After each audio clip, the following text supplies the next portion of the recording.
You have to be careful about making a weird show or watching a weird show. Hello, this is Greg Smalley on Pod 366, a Weird Movies podcast.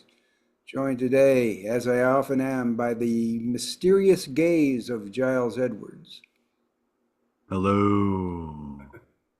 There we go. All right. And today, well, we're just going to go over some new release movies, some exciting ones coming to theaters, of course, all limited release. So mainly for you guys, probably something you'll be looking forward to catching in the future rather than right away. But maybe you live in New York or Los Angeles and can see these fine movies. Just, I guess, a programming note. Next week we'll be back. No guest, just to discuss our final new movies, reviews, and alerts of 2026. The week following, we will be on Christmas hiatus. The week following that, we will come back with our review of the top 10 weird movies of 2026. Very exciting, I'm still waiting for lists to be submitted to collate and sort through, but we'll get into that. And then we'll start 2026 with, coming up in 2026, we'll have return appearances from, we've got Richard Bailey planned and Joe Badon planned, and a couple other people that you're not familiar with may also show up from time to time. We shall see who we get and what we have, but right now let's just get started on looking at this week's movies and physical media releases. Mm-hmm. Can you see the lineup there, John? I see 6 images in this lineup. There are 6 movies we're going to alert you about. None of these I have seen. I'm sure Giles, I don't think Giles has seen any of them, but maybe he's seen one. It's possible, but I doubt it. But we're going to start out with this nice looking still. Would you like to describe it, Giles? Yeah, we got a somewhat dark backdrop to Dark on one side. Was that? Oh, I was getting to that. Yeah, there's a medium shot of a woman from about torso up, but permeating from the left side is a soft, calming, albeit a little unsettling looking greenish yellow light that's it's smoking. Maybe will be expanding over the frame. Who knows? But this figure is a bit in shadow. This isn't stopping her from wearing some stylish sort of pearl lens shaped sunglasses. She's got shoulder length dark brown hair with a bit of a wave going on. She's got a zip up sort of tracksuit thing, albeit with some interesting we'll say rustic or folk kind of tats embroidered along the arm length over the shoulders there for sort of a less modern look tied into this. She's wearing some very patent leather looking gloves, and in front of her face, I believe she is holding a green apple, so perhaps there's a nod to that famous surrealist picture of the gentleman in bowler cap with apple in front of face, a name I should know, having taken AP art history back in high school. Oh gosh, yeah, I'm forgetting the name as well. It's not Roland Topor, although he looks like Roland Topor.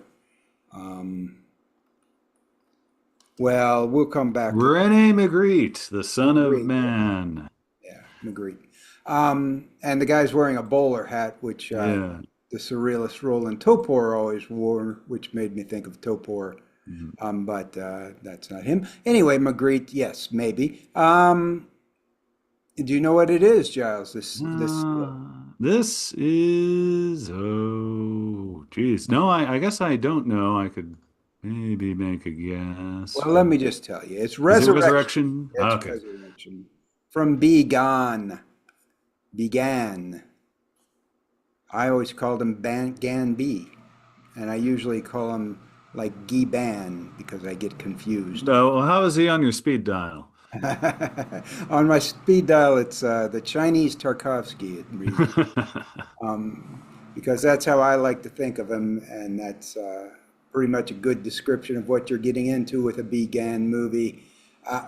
This is Resurrection. We first started talking about it when it was announced. It came to Cannes, did well there, didn't win any major awards, but did well. And currently, it's, I think, 90% positive on Rotten Tomatoes, if I'm not incorrect on that, 90 or 91. So 91% positive on Rotten Tomatoes, so pretty darn good. I'm going to read the synopsis for you if you're ready. With his census-ravaging third feature, visionary director Began takes his deepest plunge yet into the realm of pure cinematic dreamscape. In a world where humans have forsaken dreams in exchange for immortality, a dreaming monster embarks on a shape-shifting odyssey through illusion, beauty, and terror that takes him across the 20th century and to the end of time, unfolding in 5 dazzlingly imagined chapters that encompass everything from silent cinema expressionism to film noir to a delirious vampire love story shot in one of B's signature long takes. Resurrection is a work of breathtaking imagination in which cinema is the ultimate portal to the unconscious mind. And this is being distributed by Janus Films. And a Blu-ray is already planned. And when Janus Films distributes something, Giles, do you know what that means? That usually means something that rhymes with Myterion. Yeah, the Schmeiterion collection. It would be on the Schmeiterion collection. Yes, it will be released probably in 2026 on Blu-ray, either directly to the Criterion collection, would not be surprised at all, or on their new little mini label, Criterion Selects, which they use to release some new films that they're not quite ready to. It's kind of like our Apocrypha candidate thing. Yeah. Selects. Began, of course, as I said, I consider him the Chinese Tarkovsky because that describes his very slow, obscure cinema style, famous for his very long takes. There is an hour-long take in Long Day's Journey into Night, and the movie before that, Kaili's Blues, had like a 45-minute take. So I don't think this one has any long takes since it's cut into 5 chapters over 160 minutes. Yeah. Look at the trailer. It looks like each chapter may have its own signature color scheme because there's Yeah, looked. things that are very red, others that are kind of grayish, and The green thing. so forth. It looks very dreamy and very baffling. What did you think of the trailer, Giles, if you saw it? I'd say it looked very dreamy and very baffling. Yeah, looked fun, and having read, I didn't quite grasp what it was about, or the succession of events that you've just described, which is possibly just as well, since any of these you're just gonna try to lose yourself completely into the experience. So. Well, yes, going from some of the reviews, Giles, I think people who actually watched the 160-minute film all the way through didn't get much of that synopsis from it either. It sounds like this guy says, a hauntingly pleasant enigma of a film. This one from Globe, and Barry Hertz at Globe and Mail says it slowly envelops you no matter your level of comprehension.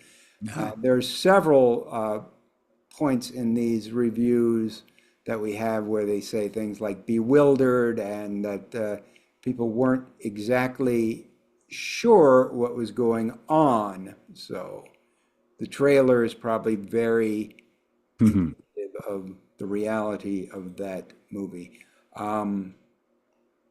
Yeah, so it's going to be visually lovely, it's going to be immersive, it's going to be the kind of thing you need to turn off your rational mind and just Mhm. sit back and let it wash over you. And I am very good at turning off my rational mind when the But you're not very good at 160-minute. Oh, you're looking at the guy who said there was that old news story. That was what. Yeah, that was very long, yes. And I mean, I think I might be the only reviewer at 366 who has seen Hitler, a film from Germany of 7.5 hour fame. Not to, You so I didn't do can. that in one I just, sitting. I just avoided a lot. How many sittings did it take you to watch the Hitler Oh, film? I did that actually one plus, I'll say, because I watched the first 7 or so hours pretty much all through. Wow. And I don't know why I didn't just spring for the final bit, but it was only the next morning that I took in the last half hour or so. Oh, wow. Okay. All right. So maybe you can handle Resurrection, Giles, even though you always praised movies for being short, which Well, a lot of movies are the wrong length. yeah. I suspect Resurrection, this guy knows what he's doing. Okay. Well, that's Resurrection. Let's move on to the next one, also in theaters in limited release. I think in even fewer theaters than Hmm. Resurrection, which may be hard to find, but there's this one. You want to describe this still we're looking at, Giles? If you Sure, this is a medium shot of an older, I'm going to presume, couple sitting at a table across from each other in a rustic but comfortable room, probably their kitchen or general purpose room. I imagine this house they're in is not the biggest thing, but there's some nice curtains. The painting on the wall is faded, but obviously used to be a very nice, vibrant turquoise, various bits of utensilry and little pots and jugs hanging around. And the two people here, as I said, across from the table, one of whom on the left is an older woman, shoulder length gray, possibly formerly brown hair, and a nice purple outfit with a little vest thing on it. And she is blindfolded. And with both her hands, she's sort of holding lightly onto her, I'm going to guess, her husband's hand, and he's in a sturdy looking gray tunic shirt thing with a vest, and his eyes are closed but not blindfolded, and he's got a glorious beard going on, and his hair isn't that short either, and they're both of sort of somewhat swarthy complexion, and the overall feeling I get from this is South American. yeah. And gazing at this mysterious still, Giles, can you think of the name of the movie it might be? I'm gonna guess that this, I think I just actually snuck in the trailer. This would definitely be the mysterious gaze of the flamingo. Exactly. This is, and you're right about South America, it's a Chilean film. It's Chile's submission to the Oscars for foreign film. It's not going to make the final list, I feel safe in saying. Hmm. But, you know, yeah, hundreds of countries submit movies. They are not all chosen for, the final cut of movies people vote on. I'm going to go ahead and read you the synopsis from the distributor here, who is Altered Innocence. And Giles, what do you know about Altered Innocence before I read the synopsis? Probably less than I should. Okay. Altered Innocence always does movies that have two things in common. They all have a gay slash queer focus to them, and they are all weird in some ways, to varying Oh, levels. okay. That's They're more gay, queer is more of a something that they have to be. Weird is something that they usually are. yeah, okay. They Okay. specialize in weird gay movies. And let me describe the synopsis of this one. Set in a remote Chilean mining town in 1982, Diego Cespedes' dazzling debut feature follows young Lydia, who grows up within a vibrant queer household led by drag performers and trans women.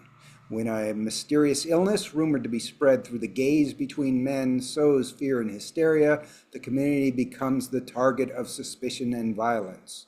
Through Lydia's eyes, Cespedes crafts a haunting allegory of love, myth, and prejudice that reimagines the early AIDS era as a queer Western with poetic intimacy and desert dry surrealism. And this won the Uncertain Regard at Cannes in 2025. So That's a festival we've heard of. yeah, that's a festival we've heard of. And Uncertain Regard is where they put the weirder movies often. And so that's a good one. It is playing not very widely. Has already been in San Francisco and Los Angeles. It is coming the 12th, December 12th and 14th only to New York City at Roxy Cinema. The director will be in person there. And then they have a few other screenings throughout December, January into February. Edmonton, Columbus, Ohio, Palm Springs, California, Bloomington, Indiana. Hey, I could actually catch that one maybe. Portland, Maine, St. Louis, and Seattle. I could catch it in Bloomington, but I'm not going to because I'm going to review it for next week. I have a screener for this one. Oh, very good. Check this one out and review it for you next week. Looks like, as hinted by the synopsis, that it's going to be an AIDS allegory with this mysterious disease being spread by the male gaze. Anything else from the trailer that popped out at you, Giles? No, it looked lively, interesting. I mean, the trailer gave it a sort of, this is going to be some sort of weird and dramatic thing. Yes. I think magical realist because That's it. South That's what I was looking America. for. And definitely very, very, let's see, dreamlike a little, maybe. Hmm. We shall see. I'll see very soon. Pop it right into the old Roku player. Mysterious Gaze of the Flamingo review coming next week. Next up, now those are the two theatrical releases that you'll probably not be able to catch in theaters, but can soon enough see in VOD or Blu-ray when they come out. Now we're into the purely physical media releases of this week, and we're going to start out with one here. We have the Blu-ray cover for Giles. Yes, the left-hand corner or so is a blurb concerning this movie from the image here. Seems we can see from above the face of a woman who appears to be in an embrace, happily so, eyes closed. And it's sort of hard to see about the rest of her body because superimposed on this is the corner of a high-rise office building that sort of replaces her neck and upper torso before we go, as it were, down the image once again to see her upper arm as she is hugging someone or something. Two rather different things going on in this image that I imagine pertain closely to the two rather different lives, perhaps led by this character we're seeing. Yeah, and since it's right there, is your screen big enough that you It can read the is. synopsis for us? Yes, following a dream about her dead twin sister, corporate tycoon Gong Do-hee takes a drive to the seaside. But her splendid outing becomes a nightmarish one when she is kidnapped and forced to live with an island fisherman who insists she is his runaway wife. With a timely message about political oppression that evaded the stringent censors of the day, this modernist feature from prolific cineast Kim Soo-young of Mist fame is one of the boldest works from Korean cinema's darkest era. Sure, and I don't know how timely this message can be since the movie came out in 1978, but it was timely in 1978. And certainly with the opening bit of the trailer, I'd suggest that the feminist equality dream imagined in the main character's remarks may not yet be what we're living now. Yeah, let's it just occurred to me that the basic setup of the plot here is very similar to Begonia because it's about a female CEO being kidnapped. So there you go. But That's the film that it really brought to mind to me was sort of a gender swapped version of Woman in the Dunes. yeah. Because in Woman of the Dunes, of course, the entomologist goes to this strange land and is kidnapped and forced into a relationship, a sort of parody of marriage relationship with a woman. And here the woman is forced into a marriage with a man. So. And all told, the woman in of the dunes seems a lot more pleasant than the images of the guy we see, at least in the trailer for Splendid Outing. So, Yeah, I had never heard of this one, but it looks like it's very highly regarded. It has a 7.7 rating on IMDb, which is extremely high. Of course, that's on a very small number of views. But it looks like this may be, Radiance may have uncovered a little overlooked gem here. hmm. The reviewer on IMDb who had seen it, I think there's only one user review, compared it to both Lynch and Buñuel, which is Yeah, very Buñuel Korean style. Buñuel Korean style. Um, so that's pretty promising. Giles, did you mention looking at this picture of the on the Blu-ray cover of the skyscraper image? There Oh, seems to be a little person. yeah. Okay. So we're looking at the bottom of a skyscraper going up to the bottom of the image here because it looks like someone is leaning over the ostensible top, inverted top of this building with their arms kind of out like this in either enthusiastic greeting or perhaps a cry for help. Yeah. I'm guessing the latter. I would guess the latter, yes. So what'd you think of the So, trailer? You did see the trailer, so you still I there, may Giles? have frozen for you. Your face is kind of frozen, but I could still Testing, hear you.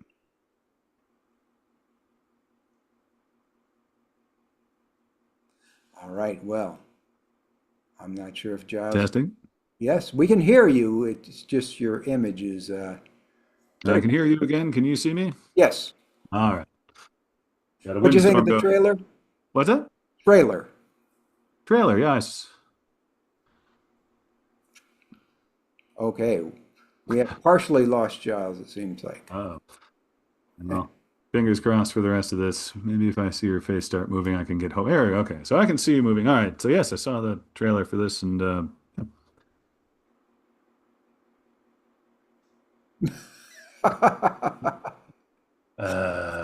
Were you speaking or welcome to not? 25. All right. Um, I'll tell you what. Why don't we take a brief break and try to get Giles's uh, video going better? Try All one right. more time, Giles. Hello, this is Giles speaking.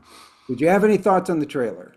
Oh, well, the trailer looked a lot like it was going to be a movie I'd be hard pressed to have enjoy or consider appropriate. Seemed like a lot could be going wrong for this character. All right.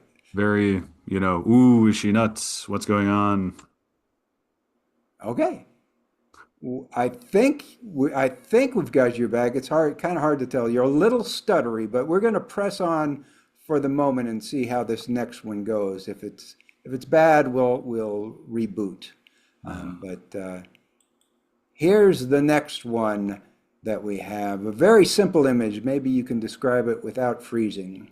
Yeah, all right. Well, we have an oval-shaped portrait of a voluminously haired girl in an ornate shawl with high collar, some jewelry, deathly pale, large eyes with prominent eyelashes, and the backdrop is kind of weird and mottled behind this very pale oval portrait here, but I'm sure it's in keeping with whatever the filmmakers getting up to. So yeah, very simple, very 19th century feel to this. Mm, very good. And it is, we even know what this film is rated and why. Yes, PG for mild fantasy themes. It's rated, since when are fantasy something that, I mean, so like a lot of Disney movies that are currently rated G may need to be bumped up to PG because they have mild fantasy themes Fantasy in there. themes. Yeah, that's an odd one. That is an odd one. Of course, that's not the American rating system. That's the Australian rating system. Okay. Well, maybe they have more qualms about mild fantasy themes than Australians consider fantasy very hmm, risque. Yeah. yes, want to think twice before letting your kids sit down. I mean, I think you actually do want to think twice before having your kids sit down and watch Angel's Egg, but it's not because of the, Con- shockingness of the content. Although I don't think either of us have seen it, other than No. trailers, so we're maybe talking out of our butts there. But from Mamoru Oishii, it's Angel's Egg, and we've talked about this one so much.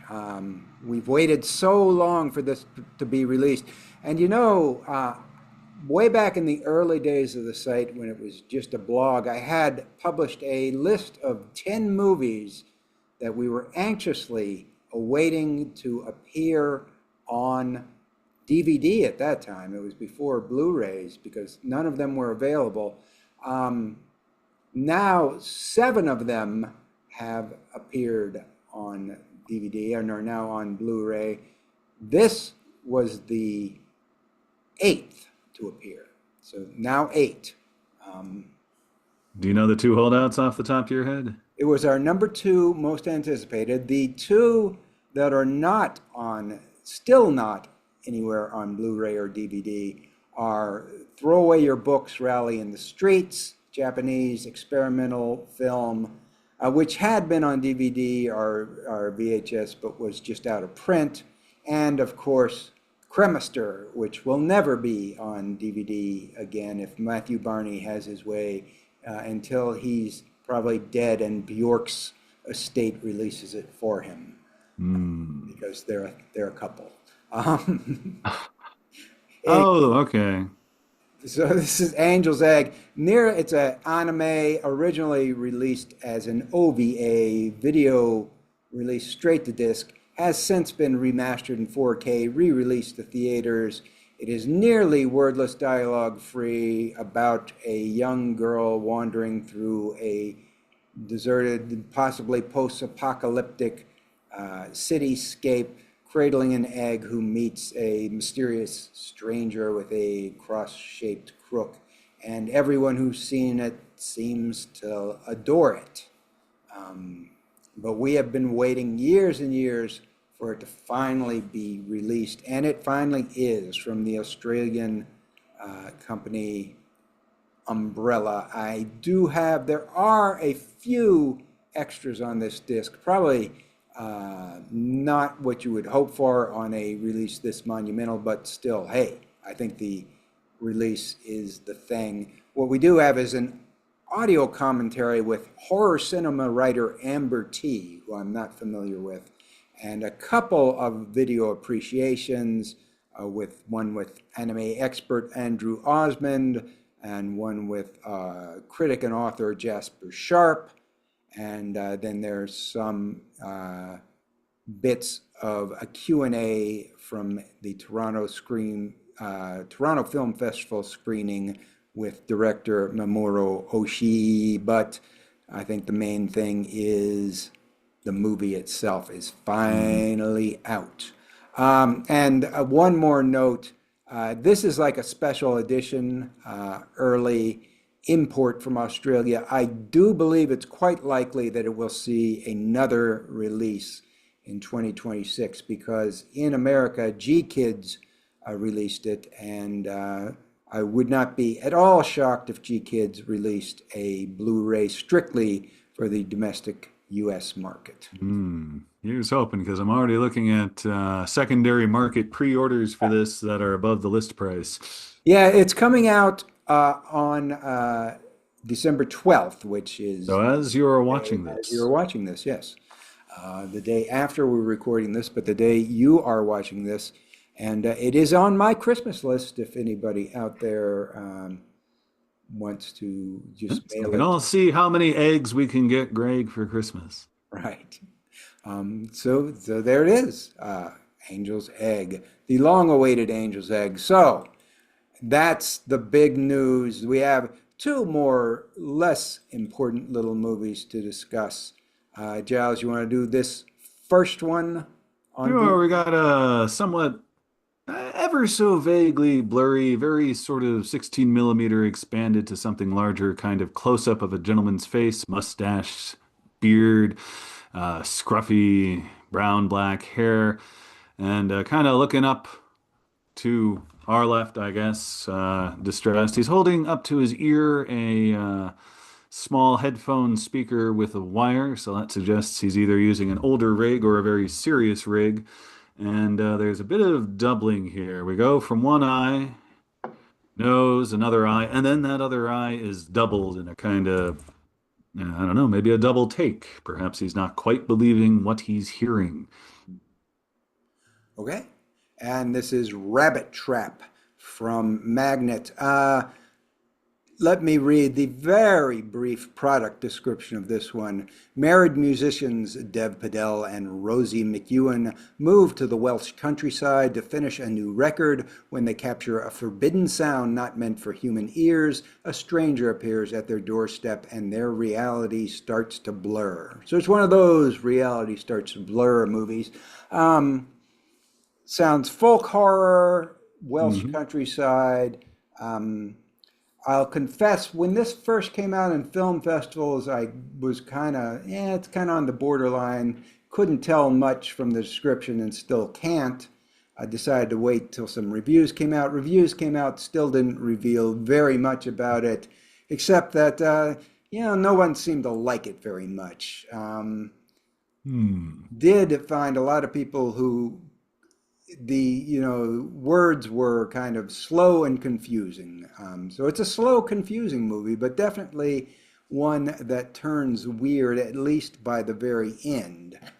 Whether that's done in a sort of satisfying way or not, well, mainstream audiences didn't think so, but that doesn't mean that those of us who are drawn to this sort of thing may not be able to jibe with this mysterious outing.